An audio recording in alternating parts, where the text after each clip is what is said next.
নমস্কার বন্ধুরা, ভাবো তো আজ থেকে প্রায় 4500 বছর আগে না ছিল ক্রেন, না ছিল মেশিন, না ছিল ইলেকট্রিসিটি। তবুও মানুষ এমন একটা জিনিস বানালো যেটা আজও বিজ্ঞানীদের মাথা ঘুরিয়ে দেয়। মিশরের পিরামিড।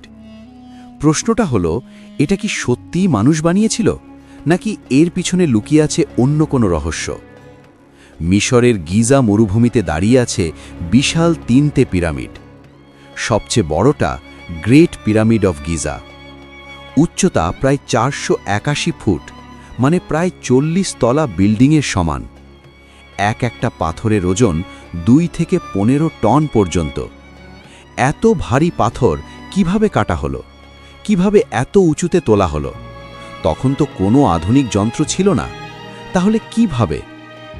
আরও অবাক করা একটা বিষয় আছে। পিরামিড একদম নিখুঁতভাবে 4 দিকে অ্যালাইন্ড।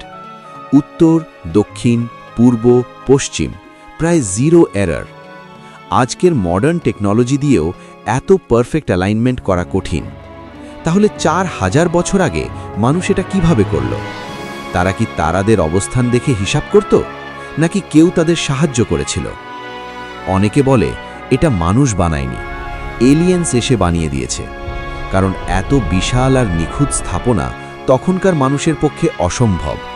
কিন্তু আজ পর্যন্ত কোনো প্রমাণ পাওয়া যায়নি যা এলিয়েন্স থিওরিকে সত্যি প্রমাণ করে।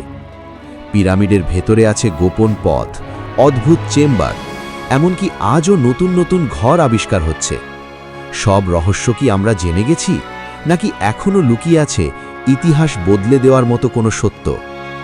বিজ্ঞানীরা বলেন, হাজার হাজার দক্ষ শ্রমিক নীল নদের সাহায্যে পাথর পরিবহন আর র্যাম্প সিস্টেম ব্যবহার করে ধীরে ধীরে তৈরি হয়েছিল এই পিরামিড। মানে, প্রাচীন মানুষ আমাদের ধারণার চেয়েও অনেক বেশি বুদ্ধিমান ছিল। কিন্তু প্রশ্নটা এখনও রয়ে যায়, আমরা কি সত্যিই সব জানি, নাকি পিরামিড এখনও ধরে রেখেছে মানব ইতিহাসের সবচেয়ে বড় রহস্য? এটাই পিরামিডের গল্প, একটা স্ট্রাকচার নয়, একটা পাজল। আর সেই পাজলের সব টুকরো এখনও আমাদের হাতে নেই। এটা ছিল সম্রাট ডিকোডস। রহস্য ভালো লাগলে লাইক করো, সাবস্ক্রাইব করো, আর বলো পরের কোন মিস্ট্রি আমরা ডিকোড করব।